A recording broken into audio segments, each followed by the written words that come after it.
जरा सोचिए, 400 नंबर का पेपर और अगर आप 369 नंबर ले आते हैं तो भी मतलब आप फेल हो सकते हैं। बिल्कुल। आज हम जिस डेटा का विश्लेषण कर रहे हैं वो कोई आम आंकड़ा नहीं है। ये Uttar Pradesh police sub inspector यानी यूपीएसआई 2026 भर्ती परीक्षा का वो सच है जहां मुकाबला इतना भयंकर हो चुका है कि एक सवाल के भी अंश सिर्फ 1 से लोगों का पूरा करियर या तो बन रहा है या हमेशा के लिए खत्म हो रहा है। इस डीप डाइव में आप सभी का स्वागत है जी। आज हमारे पास जो सोर्स मटेरियल है, जो डेटा 7 मई 2026 को घोषित हुआ है, वो महज एक रिजल्ट की पीडीएफ नहीं है। बिल्कुल नहीं। और देखिए ये सिर्फ हमारा मिशन आज बहुत क्लियर है। हम उन 4,543 उम्मीदवारों के लिए एक रोड मैप डिकोड कर रहे हैं जिन्होंने अभी अभी पहली बड़ी दीवार फांद दी है। सही बात है। और अब उन्हें समझ नहीं आ रहा है कि आगे क्या होने वाला है।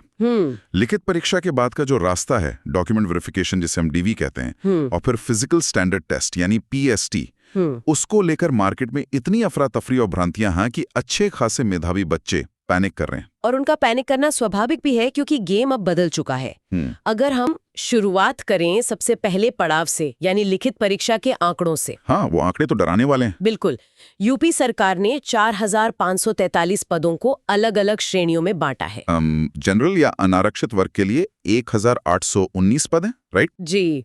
और ओबीसी के लिए 1,226, एससी के लिए 954, ईडब्ल्यूएस के लिए 454 और एसटी के लिए 90 पद हैं। ओके। सुनने में ये नंबर बड़े लग सकते हैं, लेकिन जब आप इसे उस जन सैलाब से तुलना करते हैं जिसने परीक्षा दी थी, तो ये समुद्र में एक बूंद के बराबर है। वैकेंसी करीब 4,500 हैं, लेकिन जो चीज सच में दिमाग हिला देती है वो है कट ऑफ का पहाड़। बिल्कुल। मतलब जनरल कैटेगरी के पुरुषों का कट ऑफ गया है 369.87 जी। और महिलाओं का 360.50। बहुत ही ज्यादा है। जरा एक सेकंड रुककर इस नंबर को प्रोसेस करते हैं। 400 में से लगभग 370 पार। वहीं ओबीसी पुरुषों के लिए ये 364.56, ईडब्ल्यूएस के लिए 364.41, एससी के लिए 350.91 और एसटी के लिए 364.65 है। जी। ये कोई नॉर्मल बात नहीं है। मतलब आपने पेपर में गलती की ही नहीं। ये तो T20 क्रिकेट के उस मैच की तरह हो गया है जहां आपको हर बॉल पर बाउंड्री मारनी है। हाँ, बिल्कुल वैसा ही। एक भी डॉट बॉल खेली या एक भी बाउंसर से आप चूके और आप सीधे टीम से बाहर। तो इस सब का असल मतलब क्या है? क्या यूपीएसआई का पेपर अचानक से बहुत आसान हो गया, या फिर हमारे आसपास के जो उम्मीदवार हैं वो रातों रात कोई सुपर कंप्यूटर बन गए हैं? देखिए, अगर हम इसे व्यापक दृष्टिकोण से देखें तो पेपर आसान नहीं हुआ है। असली बदलाव आया है एक्सेस टू इन्फॉर्मेशन में। अच्छा। जी। आज हर गांव, हर कस्बे का बच्चा देश के सर्वश्रेष्ठ टीचर से ऑनलाइन पढ़ रहा है। ज्ञान का अब कोई एकाधिकार नहीं रहा। इसलिए जब सबको सब कुछ पता है तो अंतर इस बात से नहीं आता कि आपने कितनी किताबें पढ़ी हैं। तो फिर किस बात से आता है? अंतर इस बात से आता है कि आप परीक्षा हॉल के उस 120 मिनट के प्रेशर कुकर में कितने शांत रह सकते हैं। और इसका सबसे बड़ा सबूत है ओबीसी और ईडब्ल्यूएस का कट ऑफ। अरे हाँ, मैंने भी वो आंकड़ा देखा। ओबीसी का 364.56 और ईडब्ल्यूएस का 364.41। मात्र 0.15 अंकों का अंतर। सोचिए। Oh wow. एक सही सवाल आपको 2.5 नंबर देता है। यहाँ तो एक सवाल के 10वें हिस्से से खेल पलट रहा है। बाप रे। इस 0.15 के गैप में सैकड़ों बच्चे बाहर हो गए होंगे। विभाग को ऐसे ही लोग चाहिए। जो इंसान इतने कम मार्जिन से रेस जीत सकता है, उसका फोकस और उसकी रणनीतिक सटीकता किस लेवल की होगी? एकदम रेजर शार्प। बिल्कुल। पुलिस फोर्स में आपको अक्सर स्प्लिट सेकंड डिसीजन लेने होते हैं, जहां एक छोटी सी चूक की कीमत बहुत भारी होती है। तो लिखित परीक्षा ने यह साबित कर दिया कि उम्मीदवार का दिमाग कंप्यूटर की तरह तेज है और वो प्रेशर में टूटता नहीं है। हाँ। लेकिन पुलिस विभाग सिर्फ तेज दिमाग पर भरोसा नहीं करता। उन्हें यह भी देखना है कि आप नियमों के प्रति कितने अनुशासित हैं। और यहीं से शुरू होता है सबसे निर्दयी कागजी चक्रव्यूह, डॉक्यूमेंट वेरिफिकेशन यानी डीवी। यहां पर बात सच में बहुत दिलचस्प और थोड़ी डरावनी हो जाती है। डरावनी इसलिए क्योंकि डीवी वो जगह है जहां बड़े बड़े टॉपर धराशायी हो जाते हैं। बिल्कुल। लिस्ट बहुत स्पष्ट है। 10वीं, 12वीं और ग्रेजुएशन की ओरिजिनल मार्कशीट और सर्टिफिकेट, मूल निवास प्रमाण पत्र और जाति प्रमाण पत्र, चाहे वो ओबीसी हो, एससी, एसटी या ईडब्ल्यूएस। और इन सबकी 2-2 स्व प्रमाणित फोटोकॉपी भी चाहिए। जी हाँ, सेल्फ अटेस्टेड, साथ ही आधार, पैन या वोटर आईडी में से कोई एक और ताज़ा पासपोर्ट साइज फोटो। लेकिन इसमें जो सबसे बड़ा रेड फ्लैग है, जो किसी भी उम्मीदवार का करियर रातों रात खत्म कर सकता है, वो है जाति प्रमाण पत्र की तारीख। यही सबसे क्रिटिकल पॉइंट है। सोर्स में साफ लिखा है कि ये निर्धारित तिथि के भीतर का ही बना हुआ होना चाहिए। मतलब मान लीजिए एक मेधावी उम्मीदवार 400 में से 390 नंबर ले आता है, जी। वो कट ऑफ को फांद कर बहुत आगे निकल चुका है। लेकिन डीवी टेबल पर बैठा अफसर देखता है कि उसका ओबीसी या ईडब्ल्यूएस सर्टिफिकेट फॉर्म भरने की आखिरी तारीख के एक दिन बाद का है, और वो अफसर एक लाल पेन से फाइल पर रिजेक्टेड लिख देता है। बिल्कुल ऐसा ही होता है। ये तो वैसे ही है जैसे आप एक बहुत लंबी मैराथन दौड़ें, पूरी जान लगा दें, सबसे पहले फिनिश लाइन भी पार कर लें, लेकिन वहां पहुंचकर आपको पता चले कि आपने अपनी टी शर्ट पर अपना रजिस्ट्रेशन नंबर ही नहीं पहना था। सारी मेहनत, सारे पसीने की एक झटके में कोई कीमत नहीं रही। और कई उम्मीदवारों को ये बहुत क्रूर लगता है। वो अक्सर सवाल उठाते हैं कि सर, मैं उस जाति का तो हूं ना, एक छोटी सी तारीख से मेरी योग्यता कैसे बदल गई? हाँ, ये सवाल तो उठता ही है। लेकिन ये एक महत्वपूर्ण प्रश्न खड़ा करता है। अगर हम पुलिसिंग की असली दुनिया में जाएं, तो एक सब इंस्पेक्टर की नौकरी का 80% हिस्सा डॉक्यूमेंटेशन और लीगल प्रोसीजर पे टिका होता है। ओके, ये बहुत इंटरेस्टिंग एंगल है। मान लीजिए आप एक एसआई हैं और आपने एक बहुत खूंखार मर्डर सस्पेक्ट को पकड़ा है। आपने एफआईआर लिखी, चार्जशीट दाखिल की, लेकिन आपने चार्जशीट जमा करने की जो 90 दिन की कानूनी सीमा होती है, उसमें 1 दिन की देरी कर दी। ओहो। या फिर एफआईआर में तारीख और समय लिखने में एक छोटी सी टाइपो यानी गलती कर दी। जब आप कोर्ट में खड़े होंगे तो बचाव पक्ष का वकील उस एक छोटी सी कागजी गलती को पकड़ेगा और 5 मिनट के अंदर उस खूंखार अपराधी को जमानत दिलवा देगा। मतलब आपकी सारी मेहनत बेकार। बिल्कुल, आपकी महीनों की भागदौड़, सारी होशियारी उस एक गलत तारीख की वजह से कचरे के डब्बे में चली जाएगी। प्रशासन का तर्क बहुत सीधा है। तो प्रशासन ये देखता है कि आप कागजों को लेकर कितने सीरियस हैं। हाँ, जो इंसान अपनी जिंदगी के सबसे बड़े मौके पर अपने खुद के भविष्य को तय करने वाले दस्तावेजों की समय सीमा का ध्यान नहीं रख सकता, वो कल को किसी क्रिमिनल के खिलाफ एक वाटरटाइट केस डायरी कैसे मेंटेन करेगा? ये डीवी सिर्फ कागज चेक करने की प्रक्रिया नहीं है। हाँ, ये आपकी जिम्मेदारी, सतर्कता और अटेंशन टू डिटेल का पहला असली टेस्ट है। मतलब ये सिर्फ कागज का टुकड़ा नहीं, ये आपकी प्रशासनिक समझ का पहला सर्टिफिकेट है। बिल्कुल। और जैसे ही आप इस कागजी अग्नि परीक्षा को पार करते हैं, आपको सांस लेने की भी फुर्सत नहीं मिलती। उसी दिन, ध्यान रहे जो लोग सुन रहे हैं, उसी दिन, हाँ, सेम डे, जैसे ही अफसर आपकी फाइल पर ओके लिखता है, आपको तुरंत मानसिक से शारीरिक परीक्षण की ओर धकेल दिया जाता है। सुबह आप फाइलों और फोटोकॉपीज में उलझे हुए थे, और दोपहर होते होते आप एक मेजरमेंट टेप के सामने खड़े हैं, जहां आपका फिजिकल स्टैंडर्ड टेस्ट यानी पीएसटी हो रहा है। बहुत सख्त और नॉन नेगोशिएबल है। पुरुषों के लिए बात करें तो जनरल, ओबीसी और एससी वर्ग की न्यूनतम ऊंचाई 168 सेंटीमीटर तय की गई है। और एसटी वर्ग के लिए? एसटी वर्ग के लिए ये 160 सेंटीमीटर है। सीने के मापन में जनरल, ओबीसी और एससी के लिए बिना फुलाए 79 सेंटीमीटर और फुलाने के बाद 84 सेंटीमीटर होना अनिवार्य है।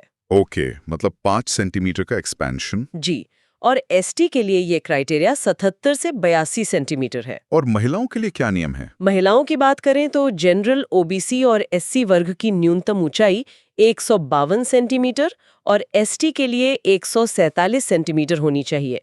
और सबसे अहम बात, सभी महिला उम्मीदवारों का न्यूनतम वजन 40 किलोग्राम होना ही चाहिए। ये जो सीना फुलाने वाली बात है, यहाँ मुझे हमेशा एक उलझन होती है। कैसी उलझन? ये जो 5 सेंटीमीटर सीना फुलाने की अनिवार्यता है, मुझे समझ नहीं आता कि ये 5 सेंटीमीटर का क्या लॉजिक है। हम एक प्रोफेशनल पुलिस फोर्स बना रहे हैं या बॉडी बिल्डर्स की कोई फौज तैयार कर रहे हैं? नहीं नहीं, ऐसा नहीं है। चौड़े कंधे तो जिम जाने वाले किसी भी व्यक्ति के हो सकते हैं। मुझे तो ये एक धोखनी की तरह लगता है, जो लोहार आग को हवा देने के लिए इस्तेमाल करता है। जब आप उसे खींचते हैं तो वो हवा भरती है, और जब दबाते हैं तो आग भड़कती है। क्या ये सीधे तौर पर फेफड़ों की क्षमता का परीक्षण है? आपने बिल्कुल सही शब्द इस्तेमाल किया, धौंकनी। यहाँ जो बात सबसे अधिक ध्यान देने योग्य है वो ये है कि ये किसी बॉडी बिल्डिंग या एस्थेटिक्स का टेस्ट है ही नहीं। अच्छा, तो फिर क्या है? ये पूरी तरह से श्वास प्रणाली यानी आपकी रेस्पिरेटरी हेल्थ और सर्वाइवल इंस्टिंक्ट का एक बायोलॉजिकल इंडिकेटर है। एक फील्ड ऑफिसर की जिंदगी किसी डेस्क जॉब जैसी नहीं होती। हाँ, वो तो है। आप सड़क पर गश्त कर रहे हैं और अचानक आपको किसी अपराधी का पीछा करना पड़ता है, या किसी दंगे जैसी स्थिति में आपको भारी भीड़ को कंट्रोल करते हुए भाग दौड़ करनी पड़ती है। जब शरीर अचानक से 0 से 100 की स्पीड पर जाता है और अत्यधिक शारीरिक दबाव में आता है, तो आपकी मांसपेशियों में लैक्टिक एसिड बनने लगता है। ओके, साइंस की बात आ गई यहाँ। जी, उन्हें तुरंत भारी मात्रा में एक्स्ट्रा ऑक्सीजन की आवश्यकता होती है।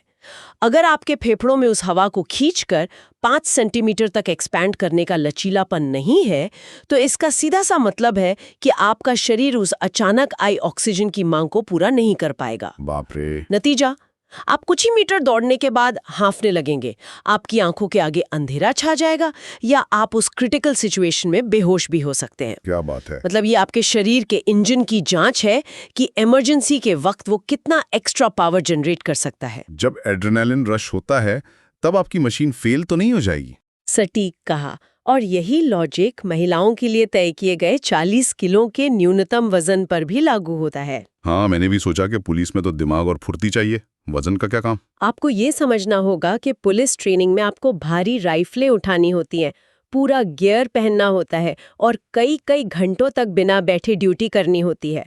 अगर शरीर में एक बुनियादी बोन डेंसिटी और मस्कुलर स्ट्रेंथ यानी एक स्ट्रक्चरल इंटेग्रिटी नहीं है, तो ट्रेनिंग के दौरान ही इंजरी हो जाएगी। हाँ, अब समझ में आया। ये 40 किलो का क्राइटेरिया ये सुनिश्चित करता है कि उम्मीदवार का शरीर उस शारीरिक प्रताड़ना को झेलने के लिए बुनियादी तौर पर सक्षम है। अब जब हम इस पूरी प्रक्रिया को देख रहे हैं तो ये तो साफ हो गया कि एक उम्मीदवार को क्या-क्या साबित करना है। उसे अपना दिमाग साबित करना था, जो उसने लिखित परीक्षा में कर दिया। उसे अपना अनुशासन साबित करना था, जो डीवी में होगा। बिल्कुल। और उसे अपनी बायोलॉजिकल फिटनेस साबित करनी है, जो पीएसटी में होगी। लेकिन अगला सबसे बड़ा सवाल जिसने इस वक्त पूरे यूपीएसआई कम्युनिटी की नींद उड़ाई हुई है, वो ये है कि उनके पास ये सब करने के लिए समय कितना है। और यहीं पे शुरू होता है इस पूरी भर्ती प्रक्रिया का सबसे खतरनाक साइकोलॉजिकल गेम, टाइमलाइन। हाँ, ये टाइमलाइन तो बहुत डरावनी है। अगर हम क्रोनोलॉजी को देखें, 14 और 15 मार्च 2026 को लिखित परीक्षा ली गई, बच्चे घर आए और 7 मई 2026 को अचानक रिजल्ट ड्रॉप हो गया। मतलब सिर्फ 1.5 महीने में? जी, अब जो डेटा हमारे पास है उसके अनुसार मई के तीसरे सप्ताह में डीवी और पीएसटी के लिए एडमिट कार्ड आ जाएंगे और मई के अंतिम सप्ताह से ही ये प्रक्रिया शुरू हो जाएगी। वेट। और बात यहीं खत्म नहीं होती। डीवी और पीएसटी प्रक्रिया पूरी होने के मुश्किल से 10-15 दिन बाद यानी मध्य जून 2026 में फिजिकल एफिशिएंसी टेस्ट यानी पीईटी, जिसमें दौड़ होती है, वो भी हो जाएगी। लेकिन ये तो सरासर अन्याय है। ये टाइमलाइन तो एक बुलेट ट्रेन जैसी गति से भाग रही है। 7 मई को रिजल्ट आता है, मई के अंत में सीधा फिजिकल टेस्ट और मेजरमेंट। मुश्किल से 3 हफ्ते का समय। हाँ, समय बहुत कम है। और उसके ठीक 10-15 दिन बाद 4.8 किलोमीटर की दौड़। जो बच्चा 370 नंबर लाने के लिए पिछले 1 साल से दिन रात लाइब्रेरी में बैठा है, अपनी रीढ़ की हड्डी टेढ़ी कर चुका है पढ़ते पढ़ते, आप उससे अचानक 3 हफ्ते में एक एथलीट बनने की उम्मीद कैसे कर सकते हैं? यही तो बात है। जिसने ये सोच कर रखा था कि भाई जब रिजल्ट की पीडीएफ में मेरा नाम आएगा तब मैं नए जूते खरीदूंगा और मैदान में जाऊंगा, उसके लिए तो ये टाइमलाइन एक भयानक डेड एंड है। यही तो विभाग का सबसे बड़ा ट्रैप है, जिसमें कई किताबी कीड़े फंस जाते हैं। प्रशासन कोई जल्दबाजी नहीं कर रहा है, ये एक बहुत ही सोची समझी फिल्टरिंग प्रोसेस है। अच्छा। प्रशासन को उसेन बोल्ट नहीं चाहिए और ना ही उन्हें वो लोग चाहिए जो सिर्फ आदेश मिलने के बाद तैयारी शुरू करते हैं। पुलिस विभाग की पूरी फिलॉसफी एक ही सिद्धांत पर चलती है, ऑलवेज रेडी, यानी हमेशा तैयार रहना। Always ready. प्रशासन ये देखना चाहता है कि कौन सा उम्मीदवार अपने लक्ष्य के प्रति इतना आश्वस्त, इतना जुनूनी और इतना अनुशासित था कि वो परिणामों का इंतजार किए बिना ही रोज सुबह 5 बजे उठकर अपनी शारीरिक फिटनेस बनाए हुए था। जो पहले से तैयार था। जो उम्मीदवार सिर्फ एक कैंडिडेट के माइंडसेट से चल रहा था कि पहले एक स्टेप पार कर लूं फिर अगला देखूंगा, वो इस तेज गति वाली टाइमलाइन में अपने आप कुचल जाएगा। बिल्कुल। विभाग को वो व्यक्ति चाहिए जो पहले दिन से ही खुद को एक सब इंस्पेक्टर मान चुका था और उसी की तरह जी रहा था। ये बहुत ही गहरी बात है, हमेशा तैयार रहना। मतलब ये पूरा स्ट्रक्चर ही इस तरह से डिजाइन किया गया है कि आप सिस्टम को हैक नहीं कर सकते। आप रातों रात फिटनेस नहीं खरीद सकते। बिल्कुल नहीं खरीद सकते। अगर हम इस पूरी चर्चा को एक फ्रेम में रख के देखें तो ये 4,543 पदों की लड़ाई किसी महाकाव्य जैसी लगती है।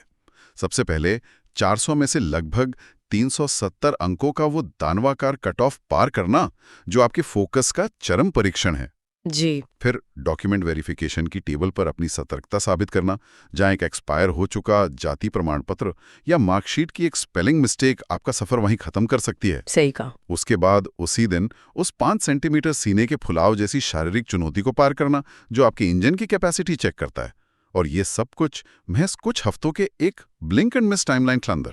बिल्कुल। और ये जानकारी हर उस व्यक्ति के लिए एक रियलिटी चेक है जो प्रतियोगी परीक्षाओं की तैयारी कर रहा है।